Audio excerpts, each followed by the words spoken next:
نحمده ونصلي على رسوله الكريم أما بعد فأعوذ بالله من الشيطان الرجيم بسم الله الرحمن الرحيم رب اشرح لي صدري ويسر لي أمري واحلل عقدة من لساني يفقهوا قولي الحمد لله الذي خلقنا وهدانا أمر بالطاعات لما فيها من الخير والبركات ونهى عن المحرمات لما فيها من الشؤم والشرور والهلكات أحمد ربي وأشكره على نعمه التي لا يحصيها إلا هو ما علمنا منها وما لم نعلم۔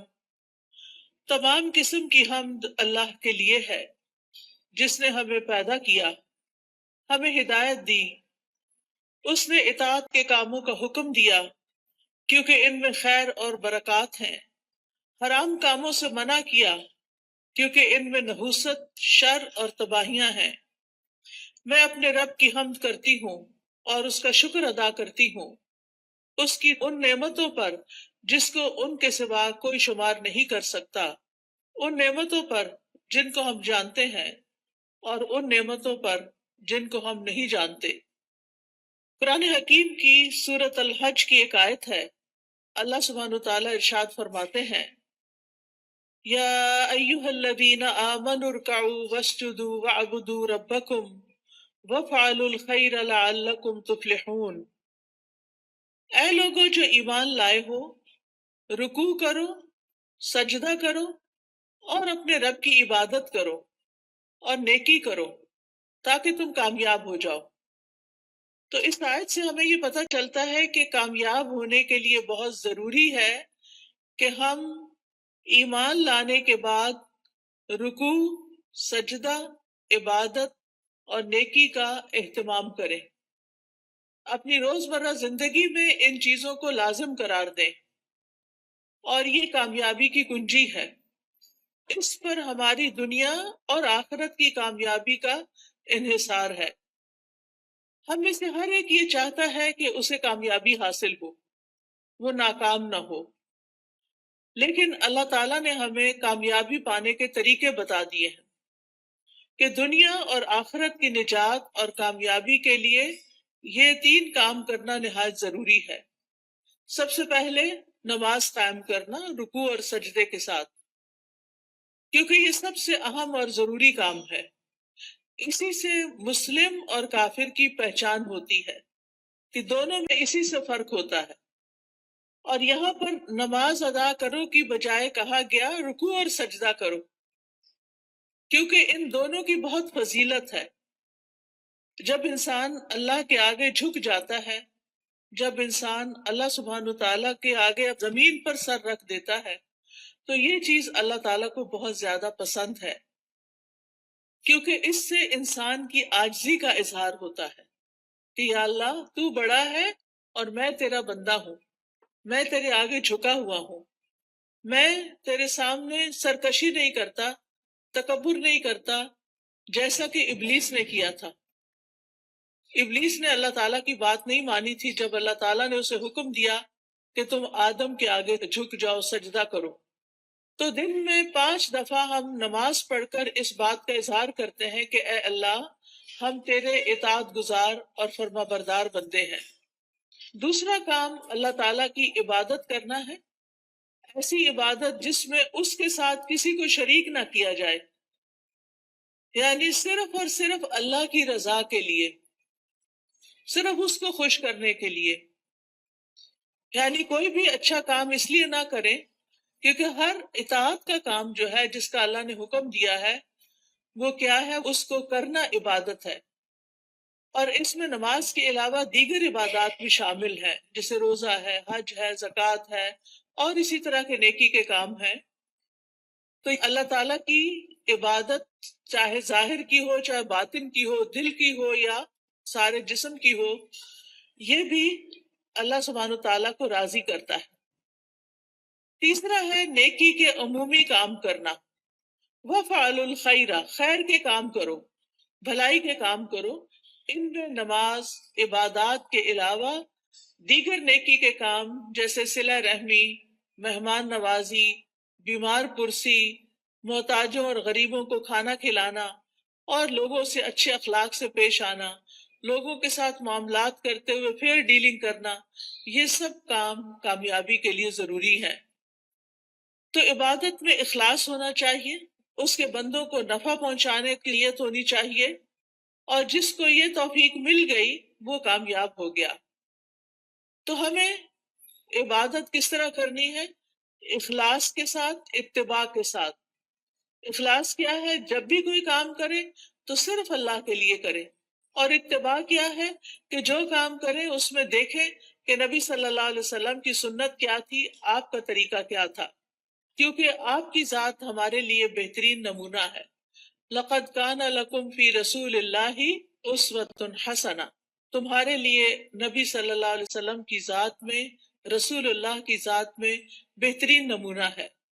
اور اس میں نہ صرف یہ کہ نماز روزے میں ہم دیکھیں گے کہ آپ نے نماز روزہ کیسے کیا، بلکہ کھانا پینا، سونا، جاگنا، بات چیت کرنا، خاموش رہنا، ہنسنا، چلنا پھرنا، ان تمام چیزوں میں ہمیں نبی صلی اللہ علیہ وسلم کی سنت کو اپنانا ہے۔ اس کے لیے ضروری ہے کہ ہم آپ کے روزمرہ کے معمولات کو دیکھیں، آپ کے معاملات کو دیکھیں، کیونکہ اگر کوئی بھی ہم میں سے یہ دعویٰ کرتا ہے کہ وہ اللہ سے محبت کرتا ہے تو اس کے لیے ضروری ہے کہ وہ نبی صلی اللہ علیہ وسلم کی پیروی کرے۔ اس کے بغیر محبت کا دعویٰ جھوٹا ہے۔ قل ان کنتم تحبون اللہ فاتبعونی یحببکم اللہ، کہہ دیجئے اگر تم اللہ سے محبت کرتے ہو تو میری پیروی کرو، اللہ تعالیٰ تم سے محبت کرے گا۔ ویغفر لکم ذنوبکم، اور تمہارے گناہوں کو معاف فرما دے گا۔ اس لیے بہت ضروری ہے کہ ہم اپنے دن رات کا جائزہ لیں، کیونکہ ہر دن انسان یا تو اپنے آپ کو جہنم سے آزاد کرا لیتا ہے یا پھر ہلاک کر لیتا ہے۔ رسول اللہ صلی اللہ علیہ وسلم نے فرمایا، ہر شخص صبح کو اٹھتا ہے تو اپنے نفس کا سودا کرتا ہے، یا تو اسے آزاد کراتا ہے یا اسے ہلاک کر دیتا ہے۔ یعنی یا تو اچھے کام کرتا ہے، نیکی کے کام کرتا ہے جن کی وجہ سے وہ دوزخ سے بچ جاتا ہے، یا پھر ایسے کام کرتا ہے کہ جو اس کو ہلاک کر دے، یعنی تباہی کی طرف لے جائے۔ اب میں چند کام جو صبح سے رات تک کرنے چاہیے، جو ہمیں سنت سے پتہ چلتے ہیں، ان میں سے ایک ایک کا ذکر کروں گی، اور آپ اس کو سن کر اپنا جائزہ لیتے جائیے اور میرے ساتھ شیئر بھی کیجئے کہ کیا آپ یہ کرتے ہیں یا آپ کو کرنے کی ضرورت ہے۔ سب سے پہلی چیز کہ جو ہی ہماری آنکھ کھلے ہمیں کیا کرنا چاہیے؟ دعا پڑھنی چاہیے۔ کس کس کو یہ دعا آتی؟ الحمدللہ، لیکن سب کو نہیں آتی۔ میری گزارش ہوگی سب بہنوں سے کہ اس دعا کو خود بھی سیکھیں اور اپنے بچوں کو بھی سکھائیں۔ وہ دعا کیا ہے؟ الحمدللہ الذی احیانا بعدما اماتنا والیہ النشور۔ اور ایک اور دعا بھی ہے، اگر وہ بھی آتی ہے تو ٹھیک، نہیں تو وہ بھی اچھا ہے۔ الحمدللہ الذی رد علی روحی واذن لی بذکرہ۔ اللہ کا شکر ہے جس نے میری روح لوٹا دی اور مجھے اپنے ذکر کی اجازت دے دی، کہ مجھے توفیق دے دی۔ کیونکہ آپ دیکھیں کتنے ہی لوگ ہیں جو سوتے ہیں تو پھر جاگتے نہیں۔ ابھی ریسنٹلی میری ایک بہت عزیز ساتھی کے ہسبینڈ کا انتقال ہوا ہے۔ وہ صبح اٹھے ہیں، فجر کے وقت نماز پڑھی ہے، اپنے معمولات کیے ہیں، پھر اشراق پڑھی ہے اور دوبارہ آرام کرنے کے لیے لیٹ گئے۔ ہم میں سے اکثر لوگ یہ کرتے ہیں نا، راتیں چھوٹی ہوتی ہیں، موسم بھی گرم ہوتا ہے، رات کو سوتے ہوئے دیر ہو جاتی ہے تو انسان پھر کیا کرتا ہے، اٹھنے کے بعد پھر لیٹ جاتا ہے، اور وہ اسی طرح لیٹ گئے ہیں لیکن پھر دوبارہ نہیں اٹھے۔ ہمیں سے کسی کو نہیں پتا کہ جب وہ سوئے گا تو دوبارہ اٹھے گا یا نہیں۔ اس لیے معمول بنا لیجئے کہ ذکر کر کے سونا ہے اور اٹھتے ہوئے بھی اللہ کا شکر ادا کرنا ہے کہ اس نے ہماری روح، ہماری جان ہمیں واپس لوٹا دی۔ تو دن کا آغاز اللہ کی حمد و ثنا، اللہ کی تعریف، اور اس بات کے ساتھ وَإِلَيْهِ النُّشُورِ کے واپس جانا ہے۔ ہماری واپسی بھی اللہ کی طرف سے۔ جس نے ہمیں زندہ کیا، پیدا کیا، وہی ہمیں موت دے گا۔ پھر آپ دیکھیے کہ اس کے ساتھ ہمیں یہ بھی یاد رکھنا چاہیے کہ کائنات کی ہر چیز تسبیح کر رہی ہے اللہ کی تعریف بیان کر رہی ہے۔ قیامت کے دن سب سے افضل بندے وہ ہوں گے جو کثرت سے اللہ کی تعریف کرتے ہیں، حمادون ان کو کہتے ہیں۔ اور ایک دفعہ الحمدللہ کہنا میزان کو نیکیوں سے بھر دیتا ہے، یعنی صبح صبح اب ہم الحمدللہ کہیں تو گویا ہم نے اپنے لیے ایک بہت بڑا ذخیرہ نیکیوں کا اکٹھا کر لیا۔ اور ویسے بھی شکر ادا کرنا جو ہے وہ اللہ تعالیٰ کو بہت پسند ہے۔ پھر آپ دیکھیں کہ جب یہ کہتا ہے نا کہ وَإِلَيْهِ النُّشُورُ، کہ دوبارہ اسی کی طرف جی اٹھنا ہے، تو قبر سے بھی اٹھنا ایسا ہی ہے جیسے کوئی بستر سے اٹھتا ہے۔ کسی کو اچھے خواب آتے ہیں وہاں اور کسی کو نہیں آتے۔ قبر میں بھی کچھ لوگ تو خوشحال ہوں گے اور کچھ لوگ برے حال میں ہوں گے۔ بہرحال قیامت کے دن سب کو اٹھنا ہوگا، تو انسان موت کو یاد کرتے ہوئے، اپنے مقصد کو سامنے رکھتے ہوئے کہ واپسی بھی ہے، اس طرح دن کا آغاز کرے تاکہ اچھے سے آغاز کرے۔ اس کے بعد سب سے پہلا کام آپ کیا کریں گے؟ بیڈ ٹی پئیں یا کچھ اور کریں گے؟ نماز فجر۔ نماز فجر اسی وقت پڑھیں گے جب آپ فجر کے لیے اٹھیں گے۔ جو لوگ اس وقت نہیں اٹھتے وہ بہت بڑا نقصان کر لیتے ہیں۔ لہذا دن کا آغاز فجر کی نماز سے۔ فجر کی نماز پہلی نماز ہے صبح کی، اس کی بڑی امپورٹنس ہے۔ اللہ تعالیٰ نے بندوں پر 5 نمازیں فرض کی ہیں، اور رسول اللہ صلی اللہ علیہ وسلم نے فرمایا جس نے انہیں ادا کیا اور ان کا حق ہلکا سمجھتے ہوئے ان میں سے کچھ ضائع نہ کیا، تو اللہ تعالیٰ کا اس کے لیے قیامت کے دن یہ عہد ہے کہ اس کو جنت میں داخل فرمائے۔ اور جس نے ان کو ادا کیا مگر ان کا حق ہلکا سمجھتے ہوئے، معمولی چیز سمجھتے ہوئے نماز کو ان میں سے کچھ ضائع کر دیا، تو اللہ کا کوئی وعدہ نہیں، چاہے تو عذاب دے چاہے تو معاف کر دے۔ تو اس لیے دن کا آغاز اللہ کی نافرمانی سے نہیں کرنا۔ کس سے کرنا؟ فرما برداری سے۔ اور فرما برداری میں پہلی فرما برداری نماز۔ پہلا سوال قیامت کے دن نماز کا ہوگا۔ اگر اسی ٹیسٹ میں فیل ہو گئے تو آگے اور مشکلات ہو جائیں گی۔ اللہ سبحانہ تعالی دن میں 2 بار فرشتوں سے بندوں کی نماز کے بارے میں خبر لیتے ہیں، ایک فجر اور ایک عصر۔ وہ پوچھتے ہیں جب تم گئے تھے ان کے پاس تو کیا کر رہے تھے؟ فرشتے بتاتے ہیں وہ نماز پڑھ رہے تھے۔ جب تم نکلے تو کیا کر رہے تھے؟ کیونکہ عصر اور فجر میں شفٹ چینج ہوتی ہے فرشتوں کی۔ عصر کے وقت رات کے فرشتے آ جاتے ہیں ڈیوٹی پر، اور فجر کے وقت دن کے فرشتے آ جاتے ہیں۔ تو وہ بتاتے ہیں کہ ہم نے انہیں اس حال میں چھوڑا کہ وہ نماز پڑھ رہے تھے، اور اس حال میں ان کے پاس پہنچے کہ وہ نماز پڑھ رہے تھے۔ فجر کی نماز کے بارے میں آتا ہے وہ آدمی ہرگز آگ میں نہیں جائے گا جس نے سورج نکلنے سے پہلے اور سورج کے غروب ہونے سے پہلے نماز پڑھی، یعنی فجر اور عصر۔ رسول اللہ صلی اللہ علیہ وسلم نے یہ بھی فرمایا کہ جس نے صبح کی نماز پڑھی وہ شام تک اللہ کے ذمے ہے، یعنی اللہ کی حفاظت میں ہے۔ تو فجر کی نماز بہت امپورٹنٹ نماز ہے، اور نماز پڑھنے والے سے اللہ کا رزق کا وعدہ ہے۔ اس لیے خود بھی نماز ادا کریں اور گھر والوں کو بھی اٹھائیں، پیار سے، محبت سے، امپورٹنس بتا کے کہ وہ سوتے نہ رہے، کیونکہ اس کی نحوست ہوتی ہے۔ فجر کی نماز میں 2 سنتیں پڑھنا بہت ضروری ہے۔ کچھ لوگ صرف فرض پڑھتے ہیں نا، تو فجر میں آپ سنت نہیں چھوڑ سکتے۔ حضرت عائشہ رضی اللہ تعالی عنہا بتاتی ہیں کہ آپ صلی اللہ علیہ وسلم نے فرمایا فجر سے پہلے کی 2 رکعتیں دنیا اور جو کچھ اس میں اس سے بہتر ہے۔ نبی صلی اللہ علیہ وسلم نے ان 2 رکعتوں کو دنیا کی ہر چیز سے قیمتی قرار دیا۔ اور جو سویا رہے اس کے بارے میں آتا ہے نبی صلی اللہ علیہ وسلم کے پاس ایک ایسے آدمی کا ذکر کیا گیا جو رات سے صبح تک سوتا ہی رہا۔ آپ نے فرمایا یہ ایسا شخص ہے جس کے کان، یا فرمایا دونوں کانوں میں شیطان پیشاب کرتا ہے، یعنی غافل ہو جاتا ہے پھر۔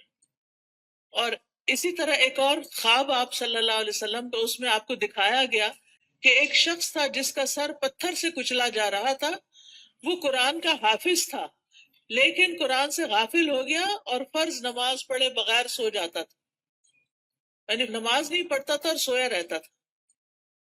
نماز پڑھتے ہوئے ایک چیز یہ بھی خیال کرنی ہے کہ خشوع کے ساتھ نماز پڑھنی۔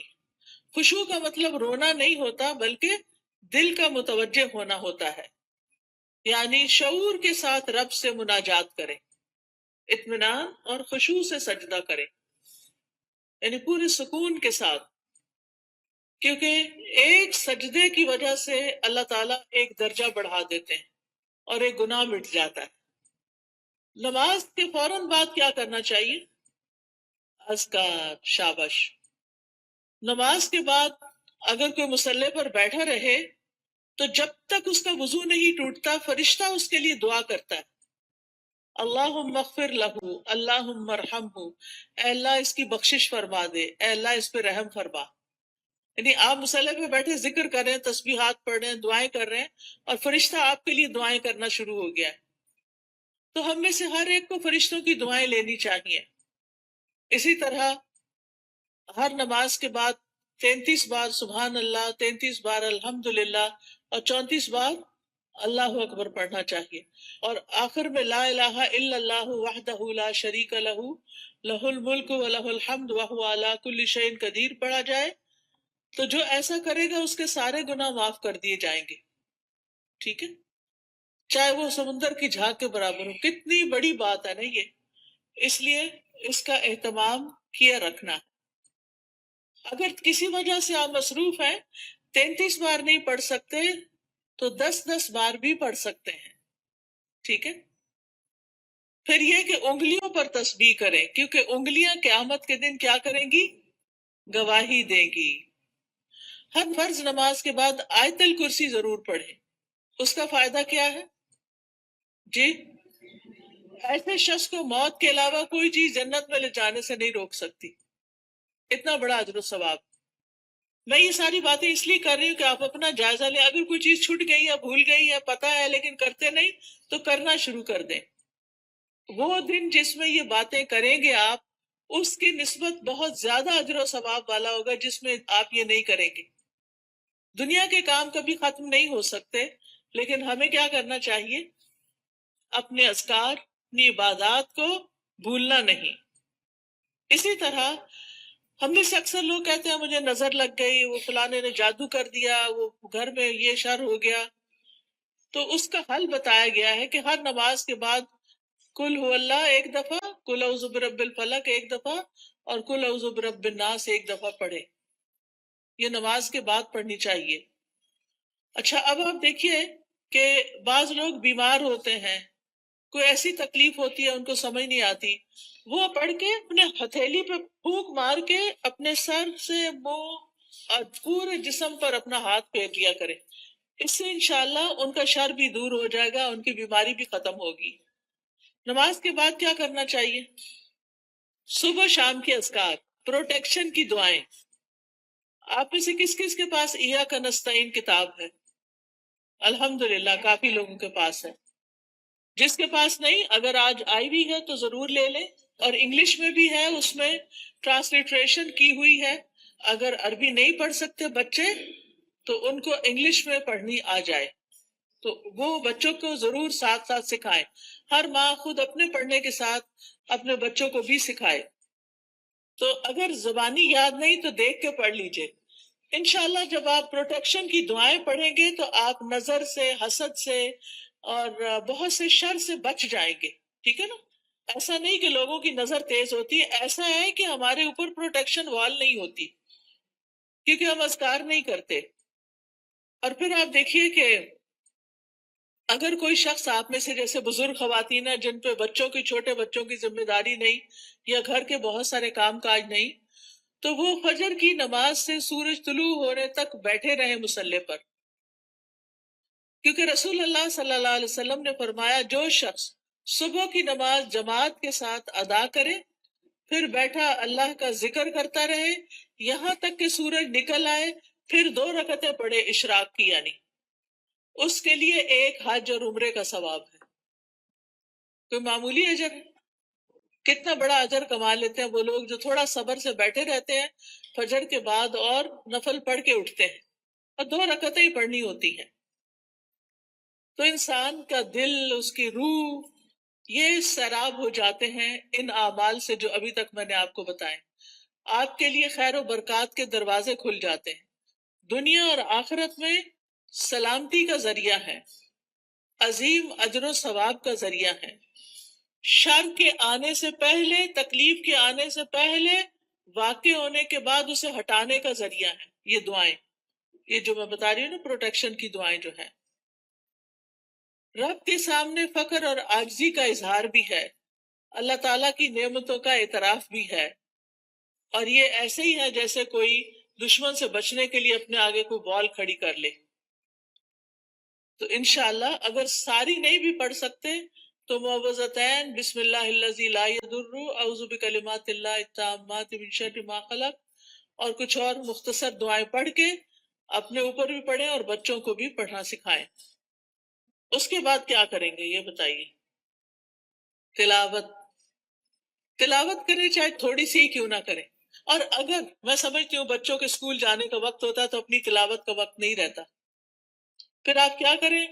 اپنے فون پر قرآن مجید کا کچھ نہ کچھ حصہ ریگولر لگا دیں. کوئی پورے قرآن کو ڈاؤن لوڈ کر لیں، اب تو ایسی ویب سائٹس بھی ہیں، وہاں سے آپ شروع کریں، الحمد سے الناس تک پورا کریں. ہر روز تلاوت لگا دی، بچے بھی تیار ہو رہے ہیں، آپ بھی کچن میں کام کر رہی ہیں اور ساتھ ساتھ تلاوت سنیں.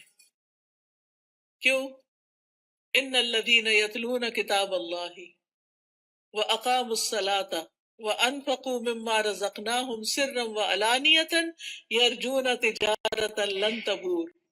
بے شک جو لوگ اللہ کی کتاب کی تلاوت کرتے ہیں، اور تلاوت کا عربی میں معنی فالو کرنا بھی ہوتا ہے، سمجھ کے پڑھنا، اور انہوں نے نماز قائم کی اور جو کچھ ہم نے انہیں دیا ہے اس میں سے انہوں نے پوشیدہ اور ظاہر خرچ کیا، وہ ایسی تجارت کی امید رکھتے ہیں جو کبھی برباد نہ ہوگی.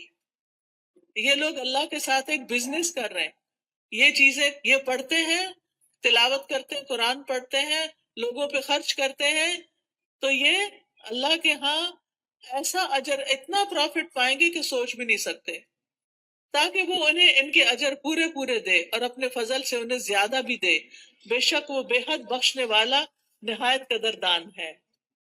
تو پیاری بہنوں، تلاوت کو نہیں چھوڑنا، چاہے ایک صفحہ ہی کیوں نہ ہو، ایک ربع ہی کیوں نہ ہو، ہاف جز کیوں نہ ہو، ایک پارہ کیوں نہ ہو.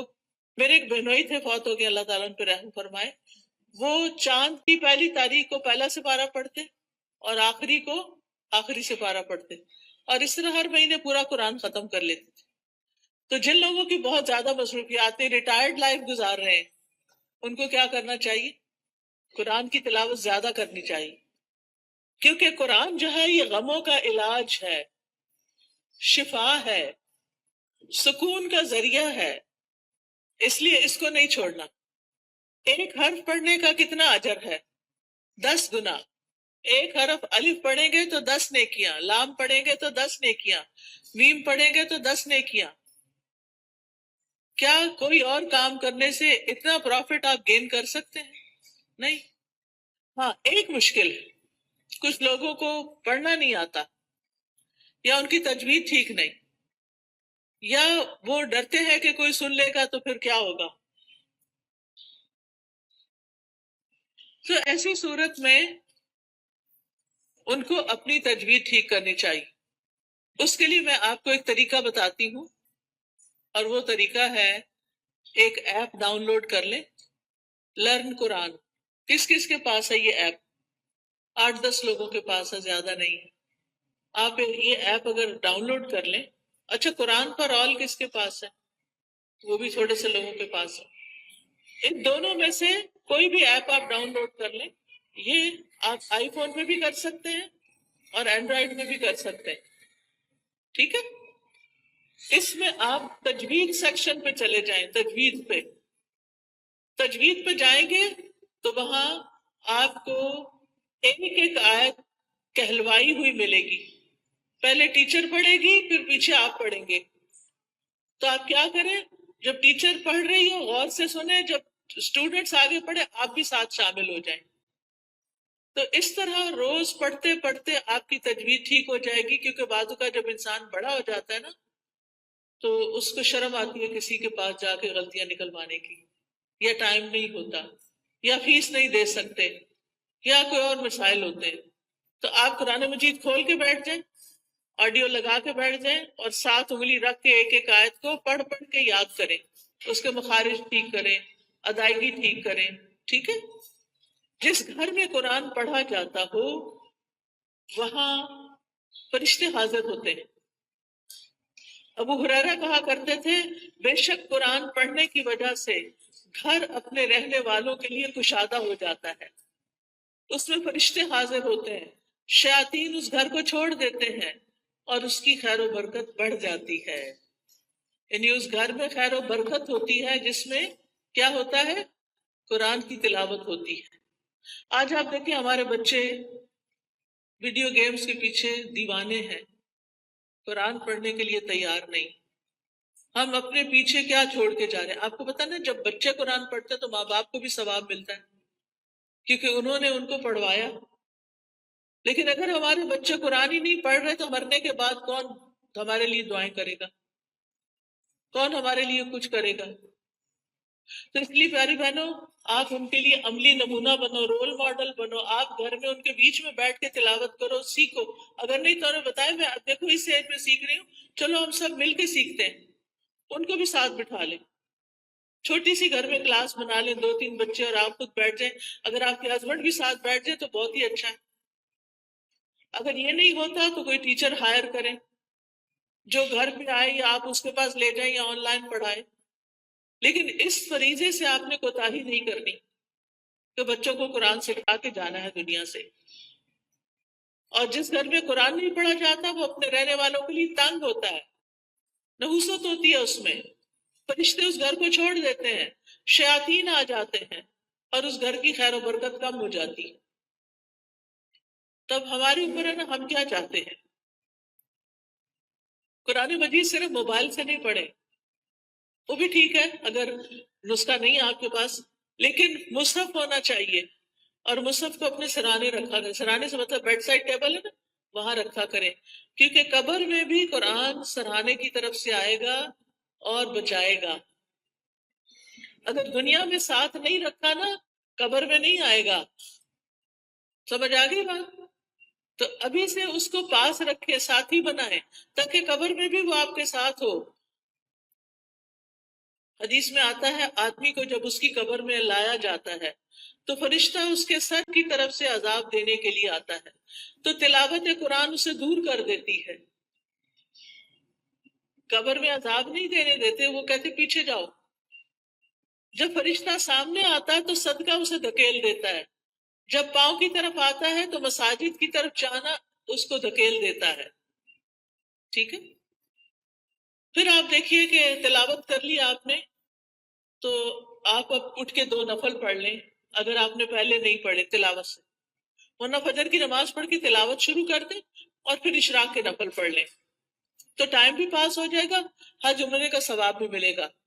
یہ 2 نفل جو ہیں سارے جوڑوں کا صدقہ ہے. میں اکثر لوگوں کو بتاتی ہوں اگر آپ کے جسم میں آپ کو جوائنٹس پین ہے تو آپ یہ تجربہ کر کے دیکھیں، اپنے سارے جوڑوں کا صبح صبح صدقہ دیں، 2 نفل پڑھیں، آپ کی تکلیف دور ہو جائے گی، کیونکہ میں نے یہ پرسنلی ایکسپیرینس کیا. پھر آپ دیکھیے ہر روز اپنے نفع مند علم میں اضافہ کریں، چاہے کوئی اچھا لیکچر سنیں، چاہے کوئی کلاس جوائن کریں، چاہے کوئی کتاب پڑھیں.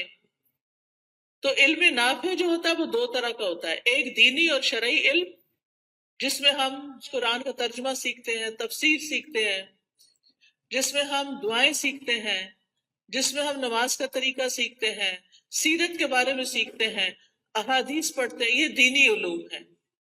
اور دنیاوی علم جس سے انسان دوسروں کو فائدہ پہنچا سکے، جیسے طب ہے، ڈاکٹر بننا ہے، بزنس ہے، ایگریکلچر ہے، انڈسٹری کے بارے میں جاننا، آئی ٹی کے بارے میں، یہ ساری تعلیم حاصل کرنا تاکہ آپ دوسرے لوگوں کو فائدہ پہنچا سکیں اور اپنی ارننگ بھی کر سکیں.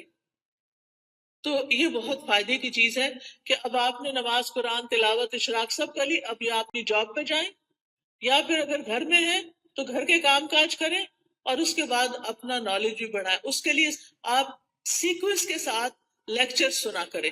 کبھی حدیث جیسے شروع کر لیا تو وہ سارے لیکچرز پورے کر لیں ہر روز ایک ایک کر کے.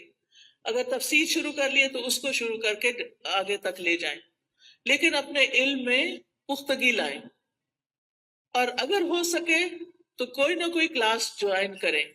رسول اللہ صلی اللہ علیہ وسلم نے فرمایا جو شخص صبح کے وقت اس لیے مسجد کی طرف نکلا کہ بھلائی سیکھے یا سکھائے تو اس کے لیے پورا حج ادا کرنے والے کے مثل اجر ہے. اتنا بڑا اجر ہے. یاد رکھیں علم سیکھنے اور سکھانے کے لیے وقت مقرر کریں، جگہ مقرر کریں، ورنہ اگر آپ صرف چلتے پھرتے ہی سن رہے ہیں تو پکا علم نہیں آئے گا. کوئی بات سمجھ آئے گی، کوئی نہیں آئے گی. نہ ہونے سے بہتر ہے کچھ تو سن لیں.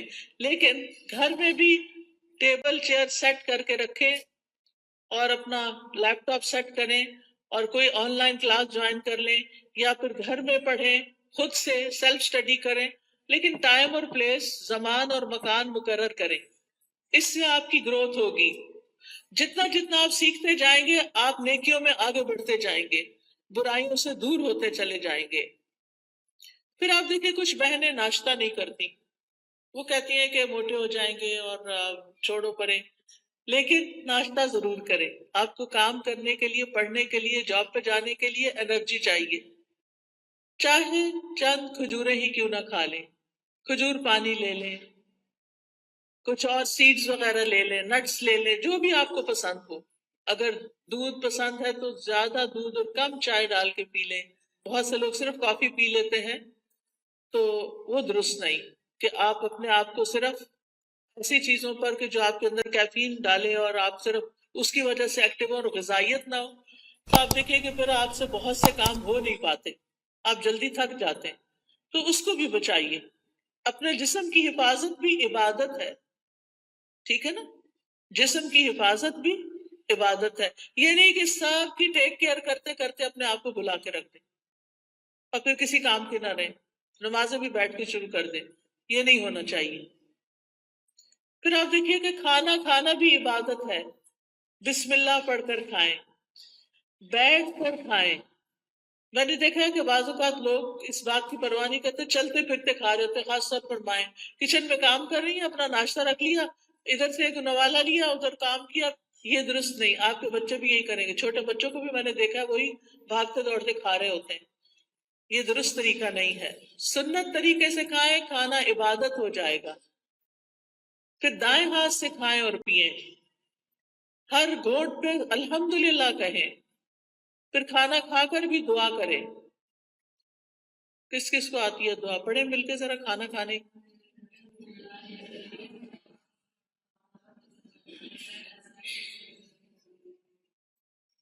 الحمدللہ. کچھ لوگوں کے ہونٹ نہیں ہلے، یا تو دعا نہیں آتی یا بخل کیا انہوں نے پڑھنے میں. اگر نہیں آتی تو کوئی حرج نہیں، سیکھ لیں، آپ کا دن عبادت بن جائے گا. ہمارے دین میں صرف نماز پڑھنا عبادت نہیں. ہم نے ابھی آیت میں کیا سنا؟ نماز پڑھو اور نیکی کرو. وہ کون سی نیکی ہیں جو نماز کے علاوہ ہیں؟ وہ یہی نیکیاں ہیں. اپنی کیئر کرنا بھی نیکی ہے، اور بسم اللہ پڑھ کے کھانا بھی نیکی ہے، الحمدللہ کہنا بھی نیکی ہے. جو بندہ پانی پی کر الحمدللہ کہتا ہے اللہ اسے راضی ہو جاتا ہے، خوش ہو جاتا ہے. کہ یہ مشکل کام تو نہیں اللہ کو راضی کرنا، بشرطے کہ ہمارے کچھ آداب اور مینرز ایسے ہوں. صبح صبح اپنے آپ سے سیلف ٹاک کیا کریں اور کہا کریں میری ساری زندگی میرے رب کے لیے، میں اللہ کی بندی ہوں، اللہ کی فرما بردار بنوں گی، اللہ کا حکم مانوں گی، اللہ کو راضی کروں گی. اپنے آپ سے یہ باتیں کیا کریں. میں ہر کام اللہ کی پسند کا کیا کروں گی، کیونکہ جو آپ سوچتے ہیں آپ بولتے ہیں پھر وہ کرتے بھی ہیں. ٹھیک ہے نا؟ کیونکہ ہمارے دل میں کیا ہوتا ہے، فلاں کیا کہے گا، اس کو خوش کرنا، اس کو راضی کرنا، فلانا کام کرنا، فلانا. ٹھیک ہے وہ سب کریں، لیکن اپنا خیال بھی رکھیں. ہم نماز پڑھ کے بھی عبادت کرتے ہیں، ہم مخلوق کا خیال رکھ کے بھی عبادت کر رہے ہوتے ہیں، اور ہم اپنے عادات کو اچھا بنا کے بھی عبادت کر رہے ہوتے ہیں. تو ہمیں اپنا ایمان بھی بڑھانا ہے، اور ایمان بڑھانے والا ماحول بھی قائم کرنا ہے. اپنے گھر کا ماحول، اپنے سوشل سرکل کا ماحول، ایمان بڑھانے والا. آپ ایسے لوگوں سے ملیں جن سے ملنے کے بعد آپ کا ایمان اوپر جائے، اور ان لوگوں سے ذرا دور رہیں، اسپیس دیں جن سے مل کے آپ کی طبیعت خراب ہوتی ہے اور وہ ایسی غیبت کرتے ہیں کہ آپ کا ایمان خراب کر دیتے ہیں. کیونکہ میں نے دیکھا ہے کہ بہت دفعہ خواتین سب بچے وغیرہ اسکول گئے، ہسبینڈ آفس گئے، اب کیا شروع ہو گئے، موقع مل گیا ان سب کی شکایتیں کرنے کا. کبھی اماں کو شکایت لگا رہے ہیں، کبھی دوست کو لگا رہے ہیں، روزانہ کی روٹین. کچھ لوگوں کو تو ہمیں فون کرنا ہی ہوتا ہے، کوئی ہمارے دوست ہوتے ہیں آ نہیں سکتے، ہم جا نہیں سکتے، تو ہم فون پہ باتیں کرتے ہیں. اور اب تو فیس ٹائم اور پتہ نہیں کیا کیا باتیں کرنے کے ذریعے آ گئے ہیں دور بیٹھے لوگوں سے بھی. ایک دن ایک بچی نے مجھے فون کیا، رو رہی ہو رو رہی ہو. میں نے کہا کیا مسئلہ ہے تمہیں، کچھ اور کی طرف سے تکلیف ہے؟ نہیں کوئی تکلیف نہیں، تمہارے رزق کی کمی نہیں، وہ بھی کمی نہیں، میرے پاس ہر نعمت. میں نے کہا پھر کیوں رو رہی؟ کہتی وہ میری بھابھی نے میری امی کا جینا خراب کر رکھا ہے. تو میں نے کہا آپ کو کیسے پتا چلا؟ یعنی مجھے لیٹسٹ خبر دے رہی تھی کہ آج میری بھابھی نے یہ فساد گھر میں کیا. میں نے کہا وہ اللہ کے بندے آپ کو بتاتے کیوں ہیں؟ وہ یو کے میں رہتی تھی. میں نے کہا آپ پاکستان کی خبریں یو کے میں سن کے رو کے کینیڈا میں رپورٹ کر رہی ہیں، ساری دنیا کو سر پہ اٹھایا ہوا ہے. کیا فائدہ ایسی زندگی کا؟ اگر ہمارے گھر میں کوئی جھگڑا نہ تھا، اللہ کے واسطے بیٹیوں کو آرام سے اپنے گھر میں رہنے دیں، اپنے جھگڑوں کو گھر میں خود ہی نپٹا لیں. بہو کی شکایتیں بیٹی کو، بیٹی کی شکایتیں باپ کو، اس کی اس کو، اس کی اس کو، یہ چھوڑ دیں. یہ سکون برباد کرنے والی چیزیں ہیں. بات کریں تو علم کی بات کریں، اچھی کسی کو کھانا پکانے کی ٹپ دیں، کوئی بیمار ہے تو اس کو صحت کے لیے کوئی مشورہ دیں، لیکن اس قسم کی باتیں نہ کریں کیونکہ یہ غیبت ہے. اور آپ کی نے جو وہ صبح سے وہ اٹھی ہوئی ہے نا اور جو کچھ کیا ہے سب صفائی ہو جائے گی، شام ہونے سے پہلے سب کچھ ختم. تو اس لیے بہت ضروری ہے کہ ہم کیا کریں، اپنی زندگی کا جائزہ لیں کہ کون سی چیزیں ایمان بڑھانے والی ہیں اور کون سی گھٹانے والی ہیں. ایمان گھٹانے والے کام، گناہ کے کام، نافرمانی کے کام، جھوٹ اور بخل. پھر آپ دیکھیں کہ اپنے جسم اور اپنی روح کا خیال کرنے کے لیے اپنے آپ کو صاف ستھرا رکھیں، یہ بھی عبادت ہے. آپ نے وہ حدیث سنی ہوگی نا، صفائی نصف ایمان ہے، وہ بچپن میں رٹا دیتے ہیں. اپنے جسم کی صفائی، ایکسٹرا بالوں کی صفائی، اپنے کپڑوں کی صفائی، اپنے گھر کی صفائی، صفائی پہ لگ جائیں. اور کس نیت سے کہ یہ عبادت ہے. میں اپنا ماحول صاف کر رہی ہوں، اپنے گارڈن کو صاف کر رہی ہوں، اپنی کھڑکیاں صاف کر رہی ہوں، جو بھی کریں. اور ایک ہی دن میں سب کچھ نہیں کریں، پھر نماز بھی نہیں پڑھی جائے گی. اپنا اسکیجول بنا کے سیٹرڈے کو یہ کرنا، سنڈے کو یہ، منڈے کو یہ، اور کس کام میں کس کو ساتھ لگانا ہے. بچوں کو لگانا ہے، ہسبینڈ کو لگانا ہے، اپنی کسی فرینڈ کو بلا کے ساتھ لگانا ہے. وہ سارا کچھ لکھ کے رکھ لیں اور اکیلی اپنی جان پہ زیادہ بوجھ نہ ڈالیں. ٹھیک ہے؟ پھر اپنے جسم، ناخن، بال، دانتوں، ان سب کی صفائی کا اہتمام. مسواک، مسواک رب کو راضی کرنے کا ذریعہ ہے. پھر وضو کے بعد کی دعا، پھر اذان سن کے اس کی دعا. پھر کوئی بھی ایسی چیز جو آپ کو پریشان کرتی ہے اس کے بارے میں اپنے رب پر توکل کہ یا رب تو ہی کرنے والا ہے، میں تیری ہی طرف رجوع کرتی ہوں، تجھ سے ہی دعا کرتی ہوں. اور رب سے دل ہی دل میں باتیں کیا کریں. کسی بھی طرح کے حالات ہوں، اللہ کی رحمت سے نا امید نہ ہو، اللہ کی رحمت سے پر امید رہیں. باہر گروسری کرنے جا رہے ہیں، کوئی بھی کام کر رہے ہیں، اس کے ساتھ اپنا غور و فکر اور ذکر جاری رکھیں. تمام دن اللہ کے ذکر سے اپنی زبان کو تر رکھیں. یعنی دنیا کے کام کرتے ہوئے جب زبان یعنی کہ خالی ہے، کچھ بھی بولنے کو نہیں، تو اللہ کا ذکر دل ہی دل میں اور زبان سے کرتے رہیں، کیونکہ اس سے آپ کے دل میں سکون رہے گا، آپ کی روح سرشار رہے گی. ایک دفعہ سبحان اللہ اور الحمدللہ کہنے سے زمین آسمان بھر جاتا ہے.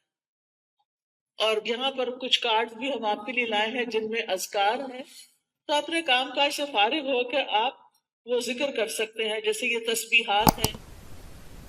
پھر اسی طرح اگر آپ کو رزق کی تنگی ہے تو یہ رزق میں کشادگی کے لیے دعائیں ہیں. پھر اگر کسی اہم کام میں آپ کو مشورہ کرنا ہے تو یہ استخارہ ہے، استخارہ کیسے کریں اور اس کی دعا. پھر اسی طرح اللہ کا شکر ادا کرنے کے لیے یہ الحمدللہ کا کارڈ ہے.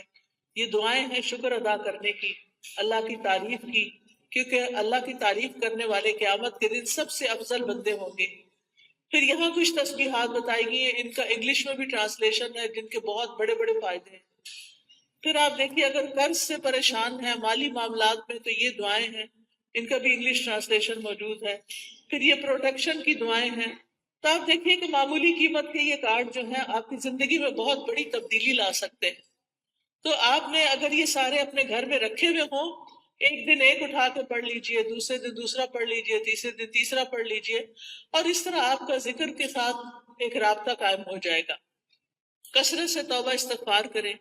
اگر کوئی مسائل ہے زندگی میں، کوئی پریشان کر رہی ہے چیز، تو استغفار کی کثرت، استغفر اللہ کی تسبیح کر سکتے ہیں، اللہم اغفر لی کی تسبیح کر سکتے ہیں. پھر اسی طرح وقت کا بہتر سے بہتر استعمال کریں. وقت جو ہے وہ بہت قیمتی نعمت ہے. ایک دفعہ اگر وقت چلا جائے تو دوبارہ نہیں آتا. اس لیے ہر دن کو مفید اور پروڈکٹیو ڈے بنائیں. رسول اللہ صلی اللہ علیہ وسلم نے فرمایا 2 نعمتیں ایسی ہیں جن کے بارے میں اکثر لوگ خسارے میں ڈالے گئے ہیں. ایک تندرستی اور دوسرے فراغت، کہ اس سے وہ فائدہ نہیں اٹھاتے جتنا اٹھانا چاہیے. بیمار ہو کر تو انسان کچھ کر نہیں سکتا. جب تک اللہ آپ کو چلتا پھرتا رکھے، آپ عبادت بھی خوب دل بھر کے کریں اور بندوں کی خدمت بھی کریں، اور فضول قسم کی ایکٹیویٹیز میں اپنا وقت ضائع نہ کریں. آپ دیکھیے کہ ہمارے دن میں کئی ڈسٹریکشنز ہوتی ہیں، خاص طور پر فون کی وجہ سے. ہم نے کوئی اپنے گول سیٹ کیے ہوئے ہوتے ہیں کہ آج کے دن میں میں نے یہ اور یہ کام کرنے ہیں. آپ کرنا شروع کرتے ہیں کہ اتنے میں بیل بج جاتی ہے، آپ فون اٹھا لیتے ہیں اور کہیں سے کہیں پہنچ جاتے ہیں، اور جو کرنے کا کام تو وہ دھرے کا دھرا رہ گیا. تو اس چیز سے بھی آپ نے کانشیس رہنا ہے. کچھ وقت کے لیے فون بند کر دیا کریں، اور اس وقت اپنے کرنے کے کام پہلے پورے کریں، پھر اس کے بعد فون کھولیں، تاکہ آپ کا دن نتیجہ خیز دن ہو. جب انسان اپنے کرنے کے کام کر لیتا ہے تو اس کو ایک خاص سیٹسفیکشن ہوتی ہے، خاص خوشی نصیب ہوتی ہے. تو آپ اپنے کرنے کے کاموں کی لسٹ بنائیں، اپنے مقاصد کو دہرایا کریں، بے مقصد چیزوں سے خود کو دور رکھیں، اور جو ٹارگٹ آپ حاصل کرنا چاہتے ہیں اس کے لیے دیکھیں کہ آپ کو کیا کیا چاہیے، وہ بھی لکھ لیں. پھر اسی طرح کاموں کو لٹکائیں نہ، تاخیر نہ کریں، وقت پر کریں. روٹین بنائیں تو کام سارے ہی ہو جائیں گے، کیونکہ ہیپ ہیزرڈ کبھی کچھ کر لیا، کبھی کچھ کر لیا، کبھی کچھ کر لیا، بہت وقت ضائع ہوتا ہے. ایک کام کرتے ہوئے آپ کو یہ پتا ہونا چاہیے کہ نیکسٹ کیا کرنا ہے مجھے. یہ نہیں کہ اوہ آج میں یہ تو کرنا بھول ہی گئی، یہ تو پڑھا ہی نہیں، یہ تو کیا ہی نہیں. پھر آپ دیکھیے کہ جتنے بھی اطاعت کے کام، عبادت کے کام ہوتے ہیں، اس میں مشقت لگتی ہے، محنت لگتی ہے.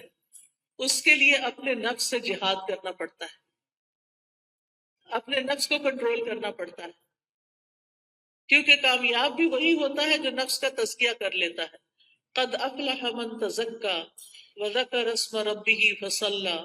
فلاح پا گیا جس نے پاکیزگی اختیار کی اور اپنے رب کا نام یاد کیا، پھر نماز پڑھی. یہ ہے کامیاب ہونے والے. لہذا دن بھر اپنی نمازوں کی حفاظت، کیونکہ نماز قبر میں ساتھ داخل ہوگی. بچوں نے بھی نہیں داخل ہونا، مال نے بھی داخل نہیں ہونا، کسی دوست نے بھی ساتھ نہیں جانا. جس چیز نے جانا ہے اس کی فکر سب سے پہلے کرے. نبی صلی اللہ علیہ وسلم سے سوال کیا گیا کہ سب سے افضل اعمال کون سے ہیں، تو آپ نے فرمایا نماز کو اس کے اول وقت پر ادا کرنا. ٹائم ہو تو بلا وجہ تاخیر نہ کریں، فوراً پڑھ لیں.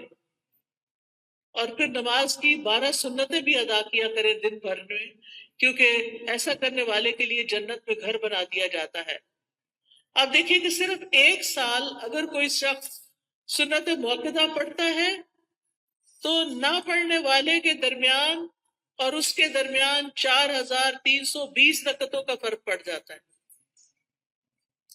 یعنی ایک وہ شخص جو 12 رکعتیں پڑھتا ہے سال بھر، اور دوسرا صرف فرض پڑھ رہا ہے، تو کوئی نہیں پڑھ رہا سنت، تو ان دونوں کے درمیان ایک سال میں اتنا فرق پڑ جائے گا. اگر ایک رکعت بھی وتر روز پڑھتے ہیں آپ تو سال میں 365 رکعتیں بنتی ہیں، یہ منیمم. لیکن کچھ لوگ وتر بھی نہیں پڑھتے، وہ اس سے بھی محروم. روزانہ چاشت کی 2 رکعتیں پڑھنا یا اشراق کی 2 رکعتیں پڑھنا اور نہ پڑھنا برابر نہیں، 703 رکعتوں کا فرق پڑ جاتا ہے. ٹھیک ہے، تو اس لیے اپنی سستی کی وجہ سے نمازوں سے غفلت نہ برتیں، سنتوں کی بھی حفاظت کریں. پھر یہ ہے کہ دن میں کوئی چوٹ لگ گئی، کوئی بری خبر سن لی، کوئی بچے کا کام ایسا آ گیا، کوئی دل کو ناخوشگوار کرنے والی چیزیں آ گئی، تو ایسے میں اللہ کی طرف فوراً رجوع کریں.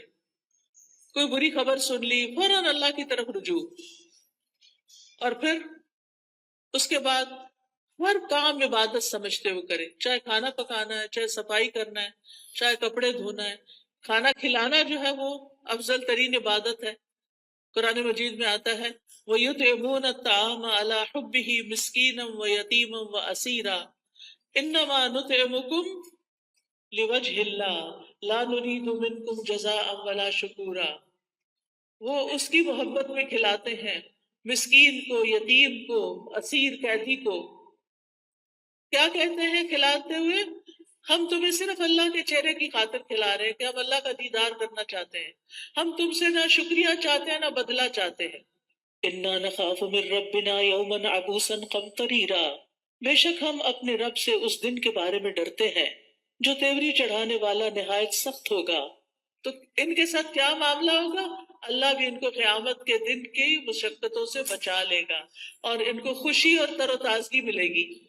فَوَقَاهُمُ اللَّهُ شَرَّ ذَلِكَ الْيَوْمِ وَلَقَّاهُمْ نَضْرَةً وَسُرُورًا.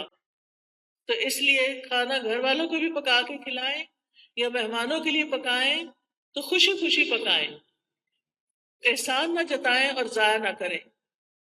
کپڑے دھونا، نہانا، بچوں کو نہلانا، گھر صاف کرنا، یہ سب صفائی اور طہارت کے اہتمام ہیں، یہ ایمان کو مکمل کرتے ہیں. پھر آپ دیکھیے کہ نیکیوں کے کام میں سستی نہیں کرنی. نیکی کا کوئی بھی کام، آپ کی دوست نے فون کر دیا کہ فلاں شخص بیمار ہے، غریب ہے، اس کے لیے مدد کرنی ہے، آپ بھی اپنا کچھ حصہ ڈال دیا، صدقہ کر دیا. تو نیکی کے ہر کام میں حصہ ڈالا کریں. حضرت ابوبکر کے بارے میں آتا ہے نبی صلی اللہ علیہ وسلم کی مجلس میں لوگ بیٹھے ہوئے تھے، آپ نے پوچھا آج تم میں سے کس نے روزے کی حالت میں صبح کی ہے؟ حضرت ابوبکر رضی اللہ عنہ نے عرض کیا میں نے. آپ نے پوچھا آج کس نے مریض کی عادت کی؟ انہوں نے کہا میں نے. آپ نے پوچھا تم میں سے جنازے میں کس نے شرکت کی؟ انہوں نے کہا میں نے. آپ نے پوچھا کس نے مسکین کو آج کھانا کھلایا؟ تو ابوبکر کہتے ہیں میں نے رضی اللہ عنہ. تو نبی صلی اللہ علیہ وسلم نے فرمایا جب کسی شخص کے لیے ایک ہی دن میں یہ خصلتیں جمع ہو جائیں وہ جنت میں ضرور داخل ہوگا. یہ جنت میں جانے والے کام. اچھا ہمیں پتہ چلتا رہتا ہے کوئی بیمار ہے، اچھا کہتے ہیں اچھا اللہ اس کو شفا دے، بس ادھر ہی بیٹھ گئے، خبر نہیں لیتے. ہمیں پتہ ہوتا ہے کہ کوئی بھوکا ہے یا نہیں کھانا پکا سکتا یہ کھا سکتا، ہم کر سکتے ہیں تو ہم توجہ نہیں کرتے. ہم راشن کا انتظام کر سکتے، ہم کسی بھی طرح مدد کر سکتے ہیں، لیکن اس کی طرف توجہ کرنے کی ضرورت ہے. پھر اللہ کی نافرمانی سے بچیں، جہنم کو سامنے رکھتے ہوئے گناہوں سے بچیں. یعنی صرف نیکی کے کام کرنا کافی نہیں، گناہوں سے بچنا بھی بڑا ضروری ہے. پھر لوگوں کے ساتھ معاملہ کرتے ہوئے اچھے اخلاق سے پیش آئیں. سب سے پہلا حق آپ کے اوپر والدین کا ہے. زندہ ہیں تو ان کی زیارت کو جائیں، ان سے بات کریں، ان کے لیے دعائیں کریں، ملاقات کریں تو ان کی پیشانی چومیں، ہاتھ چومیں، کیونکہ والدین سب سے زیادہ حسن سلوک کے مستحق ہیں. نماز میں ان کے لیے دعائیں کریں. فوت ہو گئے ہیں تو ان کے لیے دعا کے علاوہ صدقہ کیا کریں. گھر والوں کے لیے باعث خیر بنیں، اپنے گھر والوں کو آگ سے بچائیں، ان کو نیکی اور دین کی طرف لا کر. پھر اسی طرح جہاں بھی بیٹھے خیر پھیلانے والے بنے، دوسروں کا بھلا کرنے والے، دوسروں کو فائدہ پہنچانے والے. کسی کو کوئی اچھا مشورہ دے دینا، کسی کا کوئی دل ہلکا کر دینا، کسی کو کوئی کسی چیز کے بارے میں رہنمائی کر دینا، علم سکھانا. آپ دیکھیے کہ بعض اوقات علم سکھانا مال خرچ کرنے سے بھی افضل ہے. کیوں؟ اس لیے کہ مال خرچ کرنے سے ختم ہو جاتا ہے اور علم سکھانے سے بڑھ جاتا ہے اور پکا ہو جاتا ہے. اس لیے چاہے اپنے بچوں کو سکھائیں، چاہے اپنے بہن بھائیوں کو کچھ نہ کچھ چھوٹا موٹا کنٹریبیوشن کرتے رہا کریں. جو اچھی باتیں آپ کو پتہ چلی ہیں وہ دوسروں کو بھی بتائیں. اس کے لیے آپ کے گھر میں کتابیں ہونی چاہیے، آپ کو کوئی نہ کوئی کلاس جوائن کرنی چاہیے تاکہ آپ سیکھیں اور سکھائیں. اس کے لیے کوئی بہت پی ایچ ڈی کرنے کی ضرورت نہیں ہوتی، وہ چند لوگ بھی کر لے تو کافی ہو جاتے ہیں. باقی لوگ روز مرہ کی چھوٹی چھوٹی چیزیں، اور خاص طور پر خواتین اپنے بچوں کی تربیت کرتے ہوئے ان کو آداب اور مینر اور اخلاق سکھائیں گے تو یہ بہت بڑی کنٹریبیوشن ہوگی، وہ آپ کے لیے صدقہ جاریہ بنے گی. تو لوگوں کے ساتھ اچھے اخلاق سے پیش آئیں. ابن قیم کہتے ہیں آدمی کی برکت یہ ہے کہ وہ جہاں بھی مقیم ہو خیر کی تعلیم دے، خیر پھیلائے. تو اچھے اخلاق سے بھی انسان خیر پھیلا رہا ہوتا ہے. پھر اسی طرح دور بار ریلیٹیوز کی خبر گیری کرنا، پڑوسیوں کی خبر گیری کرنا، مریضوں کی خبر گیری کرنا، ملاقات کے وقت سلام کرنا، اپنے آس پاس کے لوگوں کا ہاتھ بٹانا، ان کے ساتھ تعاون کرنا. گھر میں اگر آپ کے علاوہ اور لوگ رہتے ہیں، اگر آپ بچے اور والدین ہیں تو ان کے کاموں میں ان کا ہاتھ بٹانا، کسی رشتہ دار کو ڈرائیو کر کے ہاسپٹل تک لے جانا. یعنی چھوٹے چھوٹے کام ہیں جن میں آپ دوسروں کے لیے خیر اور بھلائی کا باعث بنے. کسی پر خرچ کرنا، اپنے عزیزوں پیاروں کو تحفے تحائف دینا، یہ سارے نیکی اور خیر کے کام ہیں جو آپ کے دن کو افضل بنا دیتے ہیں. پھر زبان کی حفاظت، یہ بڑی ضروری ہے کیونکہ جو بات بھی ہم کرتے فرشتے لکھ لیتے. تو فضول باتیں نہیں کرنی کیونکہ ہماری انرجی ضائع ہوتی ہے اس میں بھی. کام کی بات کرنی ہے. انسان کے اسلام کا حسن یہ ہے کہ بیکار باتوں سے کنارہ کشی کرے. نبی صلی اللہ علیہ وسلم نے فرمایا خوشخبری ہے اس کے لیے جس نے اپنی زبان پہ قابو پا لیا اور اسے اس کے گھر نے گنجائش دی اور وہ اپنے گناہ پہ رویا. یعنی اس کا گھر اس کے لیے کافی ہو گیا، اس کے لیے سہولت ہے اس میں، اور فضول باتیں نہیں کرتا. کیلو کال چھوڑ دینا چاہیے. ہی سیڈ، شی سیڈ، یہ کہا گیا، فلاں نے یہ کیا، اس نے وہ، اس سے بہت سے فساد پھیلتے ہیں. مغیرہ بن شعبہ کہتے ہیں نبی صلی اللہ علیہ وسلم نے فرمایا بے شک اللہ تعالیٰ تمہارے لیے 3 باتیں پسند نہیں کرتا. بلا وجہ کی گپ شپ، بیکار کی باتیں اللہ کو پسند نہیں. مال ضائع کرنا، اور اس میں بعض اوقات ایکسٹرا ٹیشو استعمال کرنا، ٹیپ کھول کے باتوں میں لگ جانا اور پانی ضائع کرنا، بلا وجہ بتیاں جلا کے رکھنا، بیکار میں ادھر ادھر گھومنا، گاڑی کا گیس ختم کرنا. یعنی چھوٹی چھوٹی چیزوں میں بچت کرنی چاہیے. پھر اسی طرح یہ ہے کہ کسی کو زبان سے اذیت نہیں دینی چاہیے، کثرت سے صدقہ کرنا چاہیے، فقراء مساکین کا خیال کرنا چاہیے. پھر ایک اور بات یہ کہ غصے اور ناراضگی سے بچنا چاہیے. قرآن مجید میں جنت میں جانے والوں کی جو خوبیاں بتائی گئی ہیں وہ کیا ہے؟ وَالْكَاظِمِينَ الْغَيْظَ وَالْعَافِينَ عَنِ النَّاسِ وَاللَّهُ يُحِبُّ الْمُحْسِنِينَ. وہ غصہ پی جانے والے ہوتے ہیں اور کیا کرتے ہیں؟ لوگوں کو معاف کرتے ہیں. یہ کام بڑا مشکل ہے، لوگوں کو معاف کرتے ہیں. اللہ ایسے محسنوں سے محبت کرتا ہے. اگر ہمیں پتہ چلے کہ کسی کو معاف کرنے سے اللہ مجھ سے محبت کرے گا تو ہمیں کیا مشکل ہے کہ جھگڑا چھوڑ دیں. لیکن بعض اوقات ہم ایگو کا مسئلہ بنا کے جھگڑا نہیں چھوڑتے، جس کی وجہ سے ہم اللہ کی نظر میں بھی گر جاتے ہیں اور بندوں کی نظر میں بھی کوئی رسپیکٹ نہیں رہتی جھگڑا کرنے والوں کی. تو اس لیے بہت ضروری ہے کہ لوگوں کو معاف کرتے جائیں کیونکہ وہ انسان ہے. یہاں تو یہ نہ کہ ہم نے کبھی کوئی غلطی نہ کی ہو، اگر ہم سے بھی غلطیاں ہوتی ہیں تو پھر دوسروں کو معاف کرنے میں کیا مشکل ہے. پھر قطع رحمی سے بچیں، رشتہ داروں سے تعلق قائم رکھیں چاہے وہ آپ سے نہ بھی ملنا چاہیں. دوسروں پر ظلم سے بچیں کیونکہ مظلوم کی آہ فوراً اوپر پہنچتی ہے. دل کی سختی سے بچیں، برے خیالات اور بدگمانیوں سے بچیں، غیبت کرنے اور سننے سے بچیں. مشکل وقت میں اللہ سے مدد مانگیں اور صبر کریں. آج ایک بچی کا میسج آیا کہ میری امی نے میرے بارے میں ایسا اور ایسا کہا ہے، میں اس وقت سے رو رہی ہوں، بہت میری طبیعت خراب ہو گئی. تو میں نے کہا پھر صبر کس چیز کا نام ہے؟ اگر آپ نے اس وقت اپنے آپ کو سنبھالنا نہیں اور اس کو اتنا دل پہ لے لینا ہے، آپ سٹرونگ بنیں. ماں باپ جب کوئی تنقید کرتے ہیں نا تو وہ ہمیں سمجھانے کے لیے، ہمیں میچور کرنے کے لیے کرتے ہیں، ہمارے دشمن نہیں ہوتے. تو چیزوں کو ان کے صحیح رخ سے لیں. ماں باپ مارے بھی ڈانٹے بھی تو بھی معاف کریں، ان کی عزت میں کمی نہ آنے دیں، اور اگر پریشانی گھیر لے تو لا الہ الا اللہ کثرت سے پڑھیں، اللہ اللہ ربی لا اشرک بہ شیئا، لا الہ الا انت سبحانک انی کنت من الظالمین، اور دیگر دعاؤں کو اور اذکار کو لازم کر لیں جس کا میں نے ابھی آپ کو تعارف کرایا۔ تنگی کے بعد پھر آسانی کا انتظار کریں، کیونکہ ان مع العسر یسرا، ایسا نہیں کہ صرف تنگی آئے گی، آسانی بھی ساتھ آئے گی۔ اور اس سارے کاموں میں دن گزار کے پھر رات کا وقت آ گیا، اب سونے کی تیاری ہے۔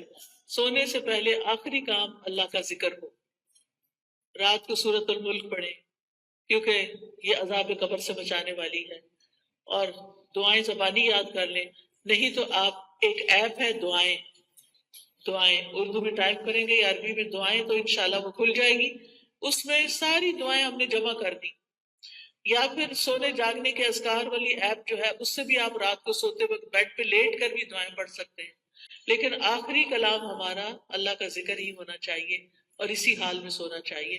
تو یہ ہے ایک مومن کی دن بھر کی روٹین اور دن بھر کے کرنے والے کام جس سے انسان کے درجات بلند ہو جاتے ہیں۔ تو اللہ تعالیٰ سے میری دعا ہے کہ اللہ تعالیٰ ہم سب کو اس پر عمل کرنے کی توفیق عطا فرمائے۔ وآخر دعوانا ان الحمد للہ رب العالمین۔